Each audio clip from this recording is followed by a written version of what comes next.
You are one of the most crucial voices in our world right now. I'm curious to know, with this pandemic that's been happening over the last few months, from the racial issues that this country is still battling, what are you saying to people right now to bring hope, to bring peace, to bring understanding to everything that's going on right now? Yeah, I think that we have to understand the process of change. Yeah. And we have a phenomenal country. I think America is a great country. But we also have some tragic history, and some of that history is still playing itself out today, as some of the recent events have underscored. And so there has been a need for a rebuilding of sorts. And the reason why I'm optimistic in this whole thing is that in order to get to the rebuilding, we have to have a revealing and then move to a phase of healing in order to get to rebuilding. And so the challenging part is the revealing part, because the revealing part, similar to, I like to use the analogy of a pimple. And all of us, we don't like pimples. We hate pimples, right? Pimples are the worst thing that can happen, particularly, if you're like me. It happens when I got to record something or shoot something. It takes some headshots or whatever. The pimple comes, and you think that something bad is happening to you, but in all actuality, the beginning of something good is happening, because the pimple emerges to deal with an undetected impurity. Wow. And so I think that that's kind of what's happening with us. There's a revealing, the pimples are revealing, but there's going to be a healing. And once we get to this healing, we can start rebuilding. And I think that America will be better than it's ever been.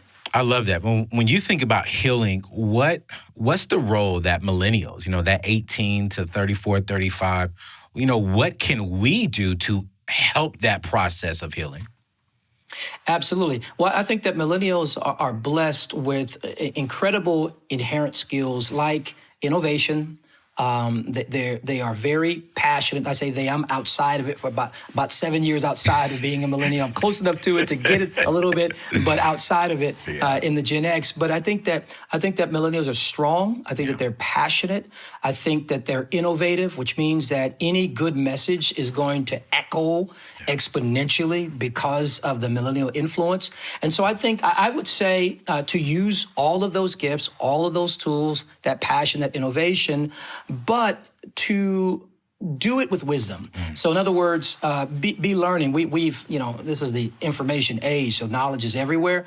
But I think that you can be super passionate, but not have the right wisdom or the right insight or have the right voices, a multitude of voices to shape the direction in which you channel your passion. So I would say keep doing what you're doing, keep being loud, keep being intentional, but don't forget to be open to listening to voices, particularly older voices, because I think that when the two come together, the old and the young, great things happen.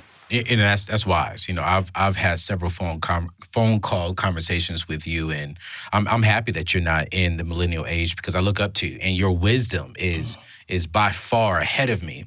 And every time I do listen to you, when we talk on the phone or when I'm just watching you online preaching and teaching, you're right. I listen to you, and I just combine my understanding and my energy with your teaching, and I'm just a better individual. So I definitely agree that we as millennials have to, I even say, submit ourselves to someone older that can just guide us and give us wisdom. So thank you for saying that.